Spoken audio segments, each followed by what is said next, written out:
Estamos então de volta com a nossa aula aqui em teologia, nosso curso de teologia, a aula do Antigo Testamento.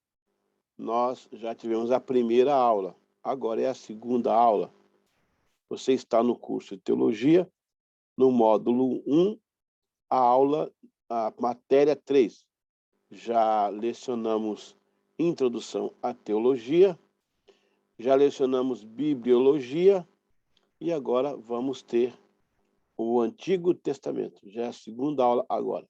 Portanto, você que está com a apostila aí, e vou sempre repetir, uma caneta, um papel, sempre alguma novidade que você vai anotar, que você achou interessante que eu não falei na apostila. Vamos buscar nossa apostila, então. Onde é que ela está? Deixa eu ver aqui, deixa eu me localizar aqui direitinho. A apostila, vou buscar ela aqui. Pronto. Pronto, estamos aqui com a apostila. Deixa eu voltar aqui para a gente conferir se é isso mesmo. Agora sim. Pronto, agora sim. Deixa eu aumentar um pouquinho aqui o grau. Ficar mais... Bom, já fizemos a introdução. Fizemos a aula número 1. Introdução, aula número 1. Já fizemos uma provinha, não é isso? Muito bem. Vamos agora para a aula número 2. Aqui está a prova, nós fizemos. Pronto, agora sim, a aula número 2. Nós vamos começar agora a estudar os livros. Eu fiz uma pequena introdução para você entender um pouco da estrutura da Bíblia, apesar que nós já pegamos muita coisa em bibliologia, né? Bom, então a gente está só confirmando o que já havíamos colocado na matéria anterior. Agora, daqui para frente, nós vamos trabalhar livro por livro, mas de uma forma reduzida, porque a ideia aqui não é criar miscelânea na sua cabeça, né? A gente vai colocar só o nome do livro, o autor, a altura da data, os acontecimentos importantes, como que aquele livro apresenta Jesus. Muito importante, então, você ficar ligado nessa parte. Então, agora é mais livro por livro. Historicidade, em uma outra ocasião, nós vamos ter na frente a matéria História de Israel e contexto cultural de Israel. Então, na verdade, isso aqui a gente vai focar mais nos livros do Antigo Testamento. Vamos lá, então, para a nossa apostila. Vamos focalizar Gênesis, depois Êxodos, Levíticos e Números, ok? Gênesis, o tema que nos apresenta a palavra de Deus, deixa eu aumentar aqui um pouquinho mais. Agora ficou melhor. Deixa eu puxar para cá, muito bem. Gênesis, o tema que nos apresenta é o início, ou começo, né? Inícios, né? Começos ou inícios. O autor, segundo a tradição, é o Moisés. O livro foi escrito numa data aproximada de 1440 a.C., tendo como base a data de Salomão em 1 Reis 6:1, quando menciona que Salomão iniciou o templo no ano 480, depois do Êxodo. Evidências arqueológicas mostram que a construção é de 960 a.C. Somando os 480, temos então 1440. O assunto é a criação, a formação do homem, a mulher, alianças, genealogia. E como que o livro de Gênesis apresenta Jesus, né? Como é que ele aponta para Jesus? Como apresenta Cristo? O episódio de Isaac, com a predisposição de Abraão em imolar o seu único filho, que foi consumado pelo Calvário em Cristo. Então, o protótipo de Jesus no livro de Gênesis são vários, aliás, são vários. Esse é um dos exemplos mais usados, né, que apresenta Cristo na pessoa do Isaac. O filho único, né, ia ser imolado. Então, é assim que Gênesis apresenta, né, Jesus. O livro de Êxodo, o tema do livro de Êxodo é saída, libertação. Também a tradição aponta Moisés como o autor. O nome Moisés, gente, ele é um nome egípcio, é semita, o significado tirado das águas. A data aproximadamente de 1440, tendo como base a data de Salomão, que eu já leio para vocês aquele dia, agora há pouco, né? O assunto do livro é a libertação de Israel, a jornada no deserto, as revelações das leis. Como que Cristo é apresentado nesse livro? Na tipologia do tabernáculo, Cristo é o sumo sacerdote e o cordeiro. A palavra, o nome Moisés, é tirado das águas.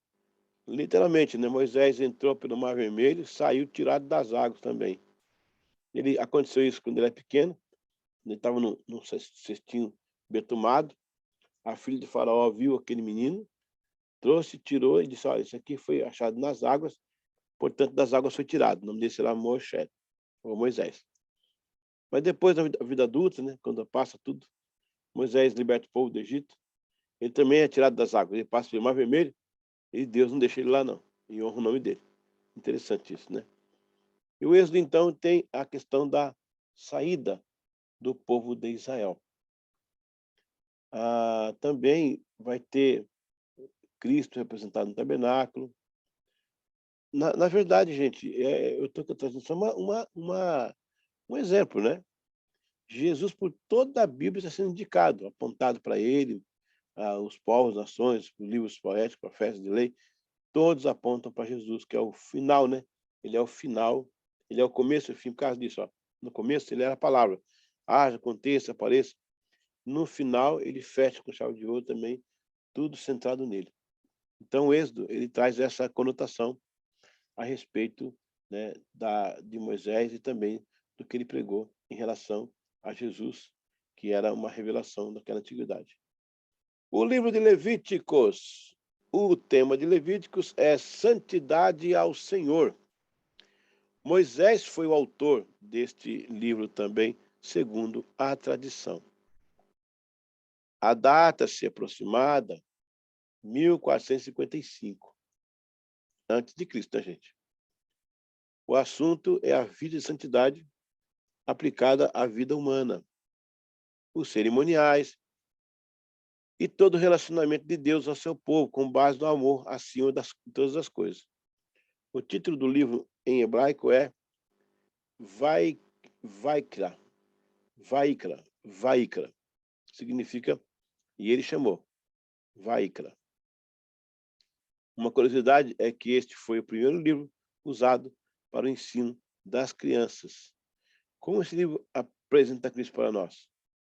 A obra de Cristo é apontada pelo serviço do sacerdócio, os sacrifícios e a resposta de Deus ao seu povo. Ele também apresenta Jesus como sumo sacerdote. E daí que as pessoas tendem a, né, gente, a entender o passo que Deus dá em cada um desses livros. Cada palavra que acontece, o contexto tem alguma coisa a nos ensinar. No caso Levíticos aí, ó, tá vendo lá o Gênesis? Deus chamou, o Êxodo do povo atravessou, Levítico agora começa a desenvolver um relacionamento com Deus a nível de santidade. Olha que pegada, olha que legal, porque é uma sequência bem lógica do que Deus está fazendo. Levíticos, Números. Números é o outro livro, né? O tema, as dificuldades do povo em murmuração, a luta pela pureza e a lição do tabernáculo. Esse foi forte, tá? É uma pena que eu não posso entrar aqui e ficar uma hora no livro desse, porque essa matéria é uma matéria cosmovisão. Esse assunto poderá voltar lá na frente. Por enquanto, não. Tema, as dificuldades do povo em murmuração, a luta pela pureza e a lição do tabernáculo. O autor também é tido como Moisés, a data também, 1440. O assunto relata desde o Êxodo até o Sinai, e depois a viagem que se vai até as planícies de Moabe.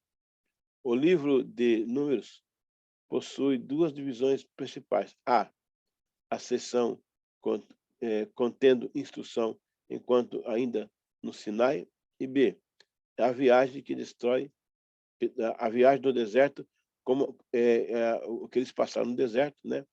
Então, esse é o assunto. O assunto relata, então, desde de Sinai, né, até a planície de Moabe, né? Então, a divisão, uma é a seção contendo instruções enquanto ainda no Sinai, e a segunda é a viagem no deserto. Como apresenta Cristo, a provisão de Deus no deserto para o seu povo, qual libertou do cativeiro. Em 1 Coríntios 10:4, Paulo escreveu sobre Jesus como pedra espiritual que seguiu os israelitas pelo deserto e deu-lhes bebida espiritual. Então, Deus apresenta Cristo em cada um desses livros, né? Nesse caso aqui, ele é apresentado como a provisão no deserto ao povo de Deus. E você vê que por todo tempo Deus proveu aquele povo, né? Armou aquele povo contra os inimigos que o cercavam, colocou terror nas nações e atravessou. Então, o livro de Gênesis vai mostrar o princípio para a gente, o Êxodo vai mostrar a triunfal saída, né, do Egito, do povo de Deus. O Levítico ele vai trazer ao povo uma ideia de santidade ao Senhor, né? E o Número vai mostrar a provisão de Deus. Então, eu diria criação, libertação, santidade e provisão. Criação, libertação, santidade e provisão. São os primeiros 4 livros da Bíblia. Para fechar aí o Pentateuco, falta só um, que é o livro de Deuteronômio. Nós vamos daqui a pouco estudar sobre ele. O importante é que nós temos que entender primeiro essa base aqui. A base da criação está em Gênesis, né? A base da libertação está em Êxodo. A base da santidade está em Levíticos e a base da provisão está em Números. Então, espero que você tenha anotado uma coisa aí.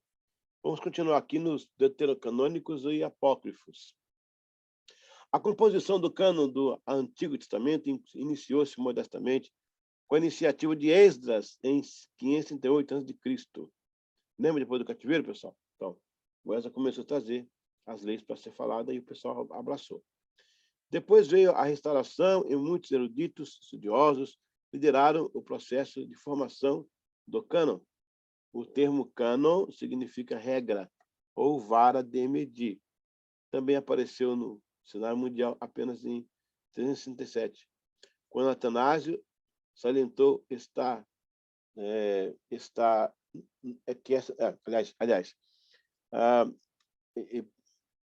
vara de medir apareceu no cenário mundial apenas em 367, quando no caso é o ano, né? 367 do ano, né? Depois de Cristo. Quando Atanásio salientou esta nomenclatura. A nomenclatura cânon vai aparecer no quarto século aí com Atanásio, quando ele menciona na sua carta de Páscoa, e com isso apontou como oficial certos livros escolhidos pelos líderes da época. No entanto, não podemos confundir escrituras com canônico. A escritura é a máxima autoridade, o cânon é apenas uma medida de limites que se emprega para aceitar ou não um livro inspirado. Não quer dizer que está no cânon, que é super sagrado, está no cânon porque tem direito de estar. Mas o que mais vale é a escritura e não o cânon. Até porque outras igrejas possuem seus cânones, né? Com livros apócrifos lá dentro. Deuterocanônicos. O termo deuterocanônico significa deutero, segundo ou depois, e canônicos, regrado, medida. Ou seja, deuterocanônicos, em resumo, o que veio depois. Por quê? Há uma concepção estruturada pela autenticação rabínica que supostamente a profecia acabou um pouco depois do exílio babilônico, e o livro de Daniel é aceito como o último da porta profética em texto sagrado. Assim, após esse período, os livros que vieram foram classificados como deuterocanônicos, ou seja, veio depois. A Igreja Católica Romana e a Igreja Ortodoxa Oriental possuem os deuterocanônicos, e Jerônimo acrescentou o segundo Esdras. Apuradamente, Israel nunca teve lista de livros, principalmente porque as leis eram auriculares, ou seja, no ouvido, né? Apesar de Deus ter dado a ideia de Êxodo 17:14, e Moisés seguiu o exemplo em Êxodo 24, em Números também, Deuteronômio, uma grande iniciativa foi elaborada por Esdras no final do século III a.C., quando no capítulo 8 de Neemias há uma alusão a uma ideia de organização canônica, Neemias 8:1. O fato é que já no século II a.C., Matatias de Jerusalém tinha posse de livros, pois em 164 ele escondeu as escrituras, temendo que Antíoco Epífanes as destruísse. Há um livro chamado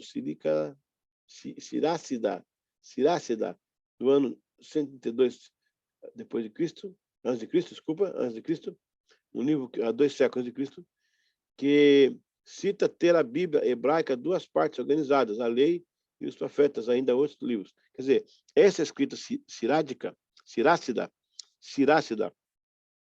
segundo século antes de Cristo, ela menciona que o livro de Israel, a Bíblia hebraica, possui aí, então, uma divisão, uma subdivisão. Então, já havia uma coisa organizada.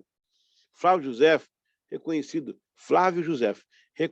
historiador do século I depois de Cristo, afirma em sua apologia contra a Pionem a existência de livros e porções de escrituras, mas tudo sem a estrutura atual, e o chama de os livros. A fonte está aí, ó, né? Muito bem.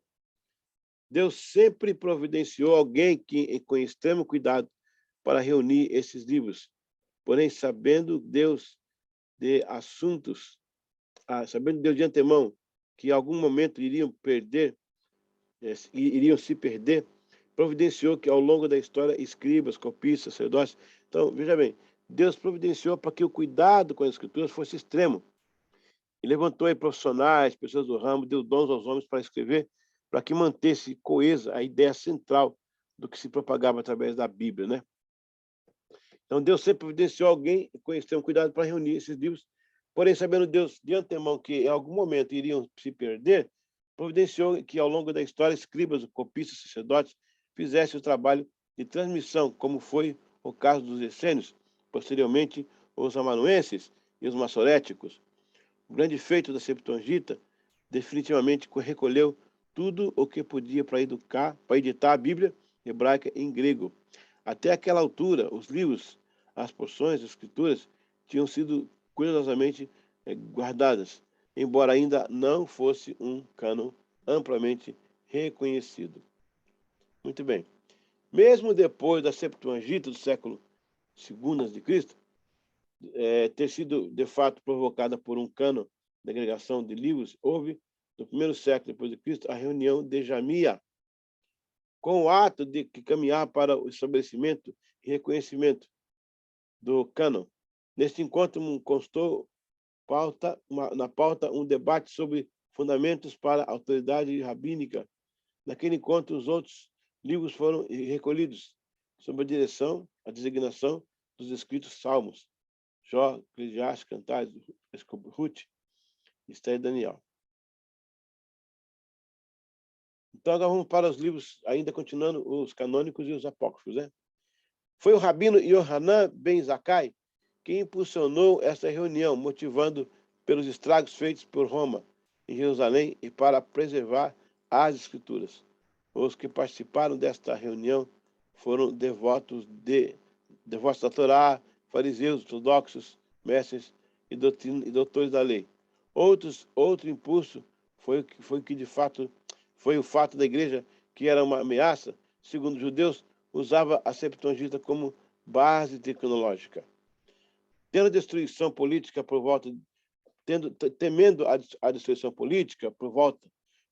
Roma e religiosa pela seita do Nazareno, quer dizer, os judeus temendo a destruição por Roma e pela seita, que eles chamavam a igreja de seita, né? Lembraram que o que restou do último cativeiro foram os livros, e assim trabalharam para a oficialização do cânon hebraico. Uma decisão forte foi criar as condições para aceitar definitivamente como sagrados os livros. Então, como é que eles aceitavam? Como é que eles classificavam o que era puro, o que era impuro, o que era profano e o que era santo?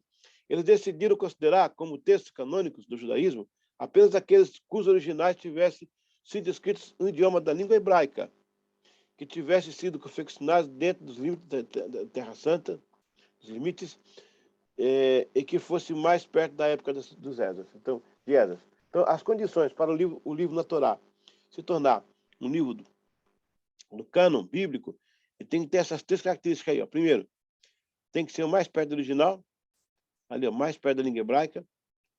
Aliás, tem que ser escrito em língua hebraica, porque eles acham que é língua santa. Que tivesse sido feito dentro dos limites da Terra Santa, né? Foi escrito dentro da Terra Santa, e que fosse mais perto dos ensinos de Esdras, assim que a igreja viveu naquele momento. O Concílio de Jamia rejeitou vários livros e demais escritos tradicionais, considerando-os como hipócritas. Houve muito debate acerca da aprovação de vários livros. A tese de que o trabalho desse concílio foi apenas ratificar aquilo que já estava aberto, aceito, né, por todos os judeus, através dos séculos. Eu acho que vou ter que usar esse óculos aqui. Estou vendo enquanto lendo uma coisa errada, gente. Acho que vou ter que usar isso aqui. Está até esquecendo. Desculpa aí, tá, gente? Mas é bom porque quebra um pouquinho o gelo aí. Agora sim. Agora sim. A tese de que o trabalho desse concílio, vamos lá. O Concílio de Jamia rejeitou vários livros de demais escritos tradicionais, considerando-os como apócrifos, que esse concílio aconteceu lá, né, antes de Cristo, né, em um lugar chamado Jamia. Houve muitos debates acerca da aprovação de vários livros. A tese de que o trabalho desse concílio foi apenas ratificar aquilo que já era aceito por todos os judeus através dos séculos carece de fundamento científico e é rejeitado por quase todos os especialistas católicos, protestantes, ortodoxos ou judeus da diáspora. Houve 4 critérios para que houvesse livros considerados inspirados. São eles. Esses 4 critérios, no cano do Antigo Testamento, mostra que eles eram inspirados. Vamos lá aos critérios. Primeiro, tinha que ser escrito em hebraico, que tinha uma língua santa. Tinha que ser escrito dentro dos limites de Israel e ter sido escrito até a volta do exílio de Babilônia. Está de acordo com a Torá. Tem que fechar com a Torá, não pode falar pensamento diverso ou diferente da Torá, ok? Muito bem. Então a gente viu aí essa questão dos livros apócrifos, né? Os deuterocanônicos e os livros sagrados. Para se aceitar o livro sagrado dentro do cano do Antigo Testamento, tinha que ser escrito em hebraico, o mais perto possível das datas dos eventos, né? Tem mais 2 coisas aqui. Tem que ser no limite de Israel, escrito lá dentro, né? E está de acordo com a Torá para não diferenciar de algum pensamento já acordado, né? Vamos então à nossa provinha. Está quentinho, a informação está na cabeça aí, está pronto. Primeiro, complete. O livro de Gênesis, entre outras apresentações, mostra Jesus tipificado quando Abraão vai sacrificar a quem? Quem que Abraão vai sacrificar? Está fácil, né? Assinale a alternativa correta. Êxodo significa o quê? Saída? Entrada? Pausa?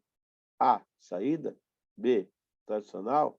Entrada, desculpa, entrada. Óculos. Olha o óculos. A, saída. B, entrada. C, pausa.